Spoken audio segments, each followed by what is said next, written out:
যৌন নিপীড়নের গুরুতর অভিযোগে মেইনের ডেমোক্রেটিক সেনেটর প্রার্থী গ্রাহাম প্ল্যাটনারকে নির্বাচন থেকে সরে দাঁড়ানোর আহ্বান জানিয়েছেন দলটির শীর্ষ নেতারা। সেনেট মাইনরিটি লিডার চাক শুমার ও ডিএসসিসির চেয়ার ক্রিস্টিয়ান জিলিব্র্যান্ড যৌথ বিবৃতিতে জানিয়েছেন, প্ল্যাটনার প্রার্থিতা প্রত্যাহার না করলে এই আসনে কোনো নির্বাচনী তহবিল দেওয়া হবে না। ডেমোক্রেটিক সেনেটর জিন শাহিন এবং নিউ ইয়র্ক সিটির মেয়র জোরান মামদানিও অবিলম্বে প্ল্যাটনারকে সরে দাঁড়ানোর আহ্বান জানিয়েছেন। মেইনের ডেমোক্রেটিক সেনেটর প্রার্থী গ্রাহাম প্ল্যাটনারের নতুন করে এক নারীর যৌন নির্যাতনের অভিযোগ প্রকাশ্যে আসার পর ব্যাপক সমালোচনা সৃষ্টি হয়েছে। সিএনএনের সাক্ষাৎকারে ভুক্তভোগী ওই নারী জানান, 2021 সালে মদ্যপ অবস্থায় প্ল্যাটনার জোরপূর্বক তার বাড়িতে প্রবেশ করে তাকে ধর্ষণ করেন। তবে এক ভিডিও বার্তায় গ্রাহাম প্ল্যাটনার এই অভিযোগ সম্পূর্ণ অস্বীকার করে একে মিথ্যা বলে দাবি করেন। I wanted to directly address the troubling, serious and false allegations against me. Any accusation of non-consensual behavior is categorically false. এই অভিযোগের বিষয়টি প্রথম প্রকাশ্যে আনা পলিটিকোর প্রতিবেদক অ্যাডাম রেন জানান, প্ল্যাটনারের বিরুদ্ধে অভিযোগের পক্ষে জোরালো প্রমাণ রয়েছে। এমএস নামের সাক্ষাৎকারে তিনি জানান, মেইনের ভোটারদের কাছে সত্য তুলে ধরতেই ভুক্তভোগী নারী মুখ খুলেছেন। মেইনের আইন অনুযায়ী আগামী 13 জুলাইয়ের মধ্যে প্ল্যাটনার প্রার্থিতা প্রত্যাহার না করলে ব্যালটে তার নাম থেকে যাবে। যৌন নির্যাতনের অভিযোগের মুখে প্ল্যাটনারের উপর থেকে সমর্থন প্রত্যাহার করে নিয়েছেন মেইন ডেমোক্রেটিক পার্টি। এছাড়া স্বতন্ত্র সেনেটর বার্নি স্যান্ডার্স তাকে অবিলম্বে সরে দাঁড়ানোর আহ্বান জানিয়েছেন। সেনেট মাইনরিটি লিডার চাক শুমার এবং ডেমোক্রেটিক সেনেটোরিয়াল ক্যাম্পেইন কমিটির ক্রিস্টিয়ান জিলিব্র্যান্ড যৌথ বিবৃতিতে জানিয়েছেন, প্ল্যাটনার ব্যালটে থাকলে এই আসনে কোনো নির্বাচনী তহবিল দেবে না ডিএসসিসি। এদিকে সেনেটর জিন শাহিন প্ল্যাটনারকে দ্রুত সরে দাঁড়ানোর আহ্বান জানিয়ে বলেন, ডেমোক্র্যাটদের এখন বিকল্প প্রার্থীর দিকেই যাওয়া উচিত। নিউ ইয়র্ক সিটির মেয়র জোরান মামদানিও এক সংবাদ সম্মেলনে গ্রাহাম প্ল্যাটনারকে নির্বাচন থেকে সরে দাঁড়ানোর আহ্বান জানান। I believe that it's time for him to drop out of the race. এই পরিস্থিতিকে ডেমোক্রেটিক দলের নিজস্ব তৈরি করা একটি বড় জটিলতা বলে মনে করেন ডেমোক্রেটিক কৌশলবিদ জুলি রেগিনস্কি। তিনি বলেন, নভেম্বরের ডেমোক্র্যাটদের উচ্চকক্ষের নিয়ন্ত্রণ ফিরে পাওয়ার সমীকরণ অনেক বেশি জটিল হয়ে পড়েছে। অন্যদিকে রাজনৈতিক বিশ্লেষক জন হাইলম্যানের মতে, শীর্ষ নেতাদের সমর্থন প্রত্যাহার ও তহবিল বন্ধের ঘোষণার পর প্ল্যাটনারের পদত্যাগ এখন কেবল সময়ের ব্যাপার। এদিকে প্ল্যাটনার প্রগতিশীল নীতি পছন্দ করলেও তার ব্যক্তিগত কেলেঙ্কারি নিয়ে এখন তীব্র ক্ষোভ আর মনস্তাত্ত্বিক টানাপোড়েনের মধ্যে রয়েছেন মেইনের সাধারণ ভোটাররা। তুর্কির সঙ্গে আমেরিকার যে কোনো সামরিক চুক্তির আগে জাতীয় নিরাপত্তা নিশ্চিত ও কংগ্রেসের অনুমোদন নেওয়ার আহ্বান জানিয়েছেন ডেমোক্রেটিক সেনেটর ডিক ডারবিন। সিবিএস নিউজকে দেওয়া সাক্ষাৎকারে তিনি ইউরোপ থেকে প্রেসিডেন্ট ট্রাম্পের সেনা প্রত্যাহারের হুমকি নিয়ে উদ্বেগ প্রকাশ করেন। এদিকে বিশ্লেষকরা বলছেন, তুর্কির ওপর থেকে নিষেধাজ্ঞা প্রত্যাহারে কংগ্রেসের সম্মতি প্রয়োজন হতে পারে। তুর্কির আঙ্কারায় শুরু হওয়া 2 দিনব্যাপী নেটো শীর্ষ সম্মেলনের ফাঁকে তুর্কির প্রেসিডেন্ট রেসেপ তাইপ এরদোয়ানের সঙ্গে বৈঠক করেন প্রেসিডেন্ট ডোনাল্ড ট্রাম্প। বৈঠকে আঙ্কারার উপর থেকে আমেরিকার নিষেধাজ্ঞা প্রত্যাহার এবং F-35 যুদ্ধবিমান বিক্রির ঘোষণা দেন তিনি। তবে সম্মেলনে যোগ দেয়া কংগ্রেসের প্রতিনিধি দলের ডেমোক্র্যাট সদস্য সেনেটর ডিক ডারবিন বলেন, জাতীয় নিরাপত্তা নিশ্চিত করেই এই চুক্তি করতে হবে এবং এর শর্তগুলো কংগ্রেসের জানা প্রয়োজন।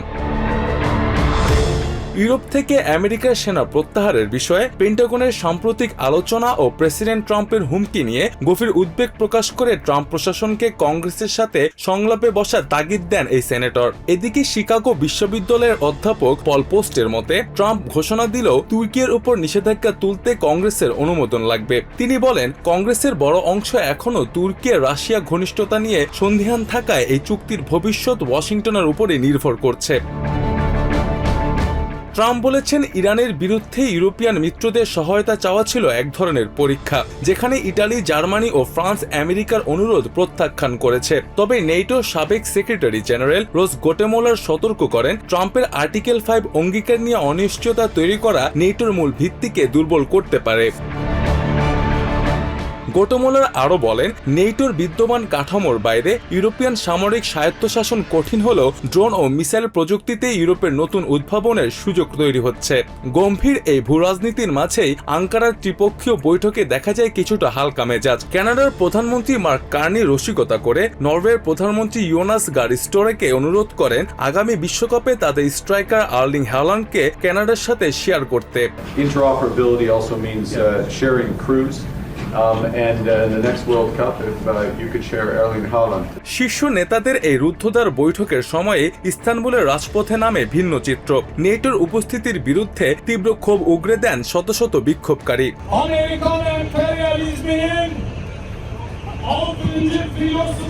হাতে ট্রাম্প বিরোধী পোস্টার আর মুখে আমেরিকান সাম্রাজ্যবাদ নিপাতের স্লোগান নিয়ে ইস্তানবুলের রাস্তায় নামা এই বিক্ষোভকারীদের অভিযোগ, এই ayoজন আসলে তুর্কির বিরুদ্ধে এক গভীর সাম্রাজ্যবাদী চক্রান্ত। NATO'ya kırmızı halılar serilirken halka yapılan zulmü, insanların gözaltına alınmasını da Zirveyi protesto etmiyoruz. Türkiye'nin geleceğine yönelik emperyalist planları protesto ediyoruz. ইরানে নতুন করে ৮০টি লক্ষ্যবস্তুতে হামলা চালিয়েছে আমেরিকান সামরিক বাহিনী। তেহরানের দাবি এই হামলা যুদ্ধবিরতি চুক্তির লঙ্ঘন। তবে সেন্টকম জানিয়েছে হরমুজ প্রণালীতে ৩টি বাণিজ্যিক জাহাজে হামলার জবাব হিসেবে এই অভিযান চালানো হয়েছে। নতুন করে উত্তেজনা ছড়িয়ে পড়ায় আন্তর্জাতিক বাজারে আবারও বাড়তে শুরু করেছে অপরিশোধিত তেলের দাম। মধ্যপ্রাচ্যে আবারও উত্তেজনা বেড়েছে। মঙ্গলবার ইরানের বিরুদ্ধে নতুন সামরিক অভিযান শুরু করেছে আমেরিকান বাহিনী। ইউএস সেন্ট্রাল কমান্ডের দাবি, হরমুজ প্রণালীতে আন্তর্জাতিক জলপথে চলাচলকারী ৩টি বাণিজ্যিক জাহাজে হামলার জবাব হিসেবেই এই অভিযান চালানো হয়েছে। সামাজিক মাধ্যম এক্সে দেয়া এক পোস্টে সেন্টকম জানায়, নিরীহ বেসামরিক নাবিক বহনকারী বাণিজ্যিক জাহাজে হামলার জন্য ইরানকে কঠোর মূল্য দিতে এই সামরিক অভিযান শুরু হয়েছে। একই সঙ্গে তারা দাবি করেছে, ইরানের এই পদক্ষেপ ছিল অযৌক্তিক, বিপজ্জনক এবং যুদ্ধবিরতির সুস্পষ্ট লঙ্ঘন। মঙ্গলবার হরমুজ প্রণালীর কাছে একটি কাতারি এলএনজি ট্যাঙ্কার এবং একটি সৌদি পতাকাবাহী তেলবাহী জাহাজ ক্ষতিগ্রস্ত হওয়ার খবর পাওয়া গেছে। কাতারের পররাষ্ট্র মন্ত্রণালয়ের মুখপাত্র এই ঘটনার জন্য ইরানকে দায়ী করেছেন। তবে এ বিষয়ে তেহরানের পক্ষ থেকে তাৎক্ষণিক কোনো আনুষ্ঠানিক প্রতিক্রিয়া পাওয়া যায়নি। সেন্টকম হামলার নির্দিষ্ট লক্ষ্যবস্তু প্রকাশ না করলেও দক্ষিণ ইরানের সিরিক ও কেশম এলাকার কাছে একাধিক বিস্ফোরণের শব্দ শোনার খবর দিয়েছে বিভিন্ন আন্তর্জাতিক সংবাদ মাধ্যম। ইরানের পররাষ্ট্র মন্ত্রণালয় এক বিবৃতিতে দাবি করেছে, সাম্প্রতিক এই সামরিক পদক্ষেপ যুদ্ধবিরতি সংক্রান্ত সমঝোতার পরিপন্থী। তাদের অভিযোগ, আমেরিকার এই পদক্ষেপ ওয়াশিংটনের প্রতিশ্রুতি নিয়ে নতুন করে প্রশ্ন তুলেছে। এদিকে হরমুজ প্রণালীকে ঘিরে নতুন উত্তেজনার জেরে আন্তর্জাতিক জ্বালানি বাজারে প্রভাব পড়তে শুরু করেছে। মঙ্গলবার অপরিশোধিত তেলের দাম 2% বেশি বেড়েছে বলে জানিয়েছে আন্তর্জাতিক বাজার পর্যবেক্ষক। অন্যদিকে 7 দিনের শোক কর্মসূচির অংশ হিসেবে ইরানের প্রয়াত সর্বোচ্চ ধর্মনিয়ন্তা আয়াতুল্লাহ আলী খামেনির মরদেহ বহনকারী কফিন ইরাকের পবিত্র নগরী নাজাফে পৌঁছেছে। সেখানে শোকাহত মানুষ শেষ শ্রদ্ধা জানান। পরে মরদেহ কারবালায় নেওয়ার কর্মসূচি রয়েছে। নাজাফে কফিন পৌঁছানোর পর বিপুল সংখ্যক মানুষ শেষবারের মতো শ্রদ্ধা জানাতে জড়ো হন। অনেককে কফিন স্পর্শ করতে এবং প্রার্থনা করতে দেখা যায়। কর্মসূচি শেষে 9 জুলাই ইরানের মাসাদে তাকে দাফন করা হবে বলে দেশটির রাষ্ট্রীয় গণমাধ্যম জানিয়েছে। নিউ ইয়র্কের মিডটাউন ম্যানহাটনে একটি বহুতল ভবনে গুরুতর কাঠামোগত ত্রুটি ধরা পড়ার পর ধসের আশঙ্কা তৈরি হয়েছে। এরপর আশপাশের কয়েকটি ভবন খালি করে দিয়েছে কর্তৃপক্ষ। একসময় ফাইজারের সদর দপ্তর হিসেবে ব্যবহৃত 37 তলা ভবনটিকে অফিস ভবন থেকে আবাসিক অ্যাপার্টমেন্টে রূপান্তরের কাজ চলছিল। মঙ্গলবার সকালে ভবনটির 21 ও 22 তলার দুটি স্টিলের সাপোর্ট কলাম বেঁকে যাওয়ার পর ভবনের একটি অংশে ধসের আশঙ্কা তৈরি হয়। নিউ ইয়র্ক সিটির মেয়র জোরান মামদানি জানান, জরুরি সেবা কর্মীরা ঘটনাস্থলে পৌঁছানোর পরও কয়েক ঘন্টা ধরে ভবনটিতে সামান্য নড়াচড়ার লক্ষণ দেখা গেছে। মঙ্গলবার সকালে নিউ ইয়র্ক ফায়ার ডিপার্টমেন্টের কাছে প্রথম খবর আসে ম্যানহাটনের ইস্ট 42nd স্ট্রিটের একটি নির্মাণাধীন ভবন থেকে ইট ও ধ্বংসাবশেষ খসে পড়েছে। খবর পাওয়ার পরপরই ঘটনাস্থলে ছুটে যান ফায়ার ফাইটাররা। পরে জানা যায় সমস্যাটি আরও গুরুতর। ভবনের 21 ও 22 তলায় দুটি প্রধান স্টিলের স্তম্ভ বেঁকে গেছে। পাশাপাশি দেখা দিয়েছে ফাটল এবং একাধিক তলায় মেঝে দেবে যাওয়ার লক্ষণ। 2nd ও 3rd এভিনিউর মাঝামাঝি গ্র্যান্ড সেন্ট্রাল টার্মিনালের কাছেই অবস্থিত 235 ইস্ট 42nd স্ট্রিটের এই ভবনটি একসময় ছিল ওষুধ কোম্পানি ফাইজারের বৈশ্বিক সদর দপ্তর। নির্মাণ প্রতিষ্ঠান জেন্সলারের দেয়া তথ্য অনুযায়ী ভবনটিকে প্রায় 1600 ইউনিটের একটি আবাসিক ভবনে রূপান্তর করা হচ্ছিল। নির্মাণ কাজ শেষ হওয়ার কথা ছিল 2027 সালে। First responders from FDNY, NYSEM, and the Department of Buildings responded to the call immediately and found structural issues on the 21st floor. New York city mayor Zoran Mamdani জানান, এ পর্যন্ত কোনো হতাহতের ঘটনা ঘটেনি এবং নির্মাণ কাজে যুক্ত সব শ্রমিককে নিরাপদে সরিয়ে নেওয়া হয়েছে।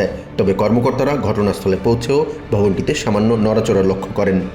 I'm grateful to report that there have been no injuries at this time and that every worker has been accounted for. Mayor আরও জানান, সতর্কতামূলক ব্যবস্থা হিসেবে আশেপাশের একাধিক উঁচু ভবন এবং প্রায় 400 শিক্ষার্থীর একটি স্কুল খালি করে দেওয়া হয়। ফার্স্ট থেকে 3rd এভিনিউ পর্যন্ত 42nd ও 43rd স্ট্রিটের রাস্তাগুলো পথচারী ও যান চলাচলের জন্য সাময়িকভাবে বন্ধ করে রাখা হয়। From 40th to 45th streets between 1st and 3rd avenues, these streets have been temporarily closed off to both pedestrian and vehicular traffic.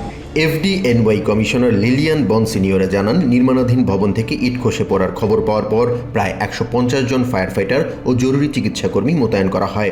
There was an assessment done and the building was determined to be unstable. So we started evacuations. FDNY chief John Esposito জানান, fire ফাইটাররা ভবনে প্রবেশ করে তল্লাশি চালিয়ে নিশ্চিত হন ভেতরে থাকা সব শ্রমিক নিরাপদেই আছেন। To conduct the search, we were in touch with the construction crews. All workers were accounted for. এসপোজিটো আরও জানান, আংশিক ধসের আশঙ্কা মাথায় রেখে প্রস্তুতি নেওয়া হয়েছিল, তবে কর্মকর্তাদের ধারণা পুরো ভবন ধসে পড়ার আশঙ্কা নেই। ডিপার্টমেন্ট অব বিল্ডিংসের কমিশনার আহমেদ তিগানি জানান, নিরাপত্তা কর্মকর্তা ও প্রকৌশলীরা রাস্তা থেকে এবং আশেপাশের বিভিন্ন স্থান থেকে ভবনটি নিবিড়ভাবে পর্যবেক্ষণ করছেন। Building has continued to move since we've been on the scene. We have a frozen zone and a collapse zone set up, and we are working with the buildings department and the building engineer. এদিকে ভবনটির কিছু অংশ খসে পড়ার খবর ছড়িয়ে পড়তেই আতঙ্ক ছড়ায় আশেপাশের বাসিন্দাদের মধ্যে। 30 বছর বয়সী রাইল্যান্ড ওয়েস্টকে পাশের একটি ভবন থেকে সরিয়ে নেওয়া হয়। Everybody left the building, everybody was evacuated, and that's it. I haven't been to the building. তুর্কির উপর থেকে আমেরিকার নিষেধাজ্ঞা প্রত্যাহারের ঘোষণা দিয়েছেন প্রেসিডেন্ট ডোনাল্ড ট্রাম্প। পাশাপাশি দেশটির কাছে আমেরিকার F-35 যুদ্ধবিমান বিক্রির বিষয়টিও ইতিবাচকভাবে বিবেচনা করার কথা জানিয়েছেন তিনি। মঙ্গলবার আঙ্কারায় নেটোর শীর্ষ সম্মেলনের ফাঁকে তুর্কির প্রেসিডেন্ট রিসেপ তাইয়েপ এরদোয়ানের সঙ্গে দ্বিপাক্ষিক বৈঠককালে এসব কথা বলেন ট্রাম্প। এ সময় গ্রিনল্যান্ড আমেরিকার নিয়ন্ত্রণে নেওয়া উচিত বলে আবারও মন্তব্য করেছেন তিনি।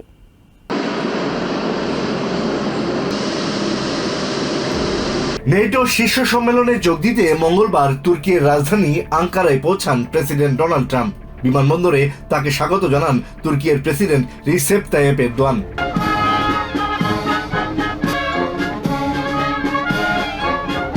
পরে জমকালো কুচকাওয়াজের মধ্য দিয়ে আঙ্কারার প্রেসিডেন্সিয়াল প্যালেসে ট্রাম্পকে উষ্ণ অভ্যর্থনা জানান তুর্কির প্রেসিডেন্ট। রাষ্ট্রীয় কুচকাওয়াজ পরিদর্শনের পর সেখানে দ্বিপাক্ষিক বৈঠকে মিলিত হন তারা। বৈঠকের আগে সাংবাদিকদের মুখোমুখি হন দুই নেতা। শুরুতেই এরদোয়ানের সাথে বন্ধুত্বপূর্ণ সম্পর্কের কথা উল্লেখ করে ট্রাম্প বলেন, অন্য অনেক দেশের তুলনায় তুর্কি নানাভাবে অনেক বেশি বিশ্বস্ততার পরিচয় দিয়েছে। Turkey's been in many ways much more loyal than other countries that we think would be loyal. তিনি জানান, তুর্কির কাছে F-35 যুদ্ধবিমান বিক্রির বিষয়ে বিবেচনা করছে America. Something certainly we would consider. It's a great plane. It's the best, currently the best plane by far. And it's certainly something we will consider, yeah. Trump স্পষ্টভাবে ঘোষণা দেন, তুর্কির ওপর থাকা আমেরিকার নিষেধাজ্ঞা শিগগিরই তুলে নেওয়া হচ্ছে। We're going to be taking the sanctions off. Okay? I don't want him to waste his time answering that question because we're working very closely with Marco Rubio, very famous man. State secretary Marco Rubio, treasury secretary Scott Bessent এবং defence secretary পিট হেগসেট এই নিষেধাজ্ঞা প্রত্যাহারের বিষয়ে কাজ করছেন উল্লেখ করে তিনি বলেন, বন্ধুদের ওপর নিষেধাজ্ঞা বহাল না রাখার নীতিতেই তারা বিশ্বাসী। Everybody else, we're going to be taking the sanctions off. It's time to do that. Okay? We don't want to sanction friends. It's very simple. এরপর গ্রিনল্যান্ড ও ইউরোপের সেনা মোতায়েন প্রসঙ্গে ট্রাম্প তার অবস্থান তুলে ধরেন। তিনি বলেন, গ্রিনল্যান্ড ডেনমার্কের কোনো উপকারে আসছে না। ডেনমার্কও গ্রিনল্যান্ডের উন্নয়নে কোনো অর্থ ব্যয় করে না। Greenland doesn't help Denmark. Denmark doesn't spend money to really help Greenland, but it's an important part for the United States, and it's surrounded by China ships. China এবং রাশিয়ার জাহাজ গ্রিনল্যান্ডকে ঘিরে রেখেছে দাবি করে তিনি বলেন, এমন পরিস্থিতি চলতে দেওয়া যাবে না। It's not going to happen. It was Greenland that, and it continues to be, that should be controlled by the United States, not by Denmark. Denmark এই বিষয়ে রাজি না হওয়ায় ক্ষোভ প্রকাশ করে ট্রাম্প বলেন, আমেরিকা চাইলে ইউরোপ থেকে নিজেদের সব সেনা প্রত্যাহার করে নিতে পারে। And when they wouldn't go along with it, and with all the money we spend to help them with Russia, And we don't have to spend any money. We could remove all of our soldiers out of Europe. এ সময় ইরানের বিরুদ্ধে আমেরিকার যুদ্ধে নেটোর মিত্রদের ভূমিকায় তীব্র অসন্তোষ প্রকাশ করেন তিনি। তিনি জানান তুর্কির মাটিতে নেটোর এই সম্মেলন না হলে তিনি হয়তো এতে যোগই দিতেন না। And frankly, if it weren't held in Turkey, where my friend happens to be a very strong leader, a very strong person, it's possible that I wouldn't have attended. আমেরিকার কারো সাহায্য প্রয়োজন নেই উল্লেখ করে ট্রাম্প বলেন সাহায্য চাওয়ার আগেই তারা পাশে থাকবে না বলে জানিয়ে দিয়েছিল। Because we did something in Iran, we don't need anybody's help. I didn't even want their help, but before I asked, they said they wouldn't be there. And America সবসময় নেটোর পাশে থাকলেও প্রয়োজনের সময় মিত্ররা পাশে থাকে না বলে ক্ষোভ জানান Trump. we helped them, but I'm not sure that they'd be there for us. And Italy turned us down, and Germany turned us down, and France turned us down. And it's okay. এরপর Ukraine যুদ্ধ নিয়েও কথা বলেন Trump. তার মতে Russia ও Ukraine উভয় পক্ষই এখন একটি চুক্তিতে পৌঁছাতে চায়। এই সংকট নিরসনে এত দীর্ঘ সময় লাগায় দুঃখ প্রকাশ করেন তিনি। তবে দ্রুত এই যুদ্ধের একটি ইতিবাচক সমাধান বেরিয়ে আসবে বলে আশাবাদ জানান। এই শান্তি প্রক্রিয়ায় এরদোয়ানের মধ্যস্থতা ও সহায়তারও প্রশংসা করেন Trump. It's too bad it took so long, but I think there's going to be something's going to come out, and the president's also helping us with that. But I think there's something. You know, I settled 8 wars. And I think we're going to be settling a 9th. পরে এক নৈশভোজে অংশ নেন president Trump, ফ্রান্সের president Emmanuel Macron, ব্রিটেনের প্রধানমন্ত্রী Keir Starmer সহ নেটোর নেতারা।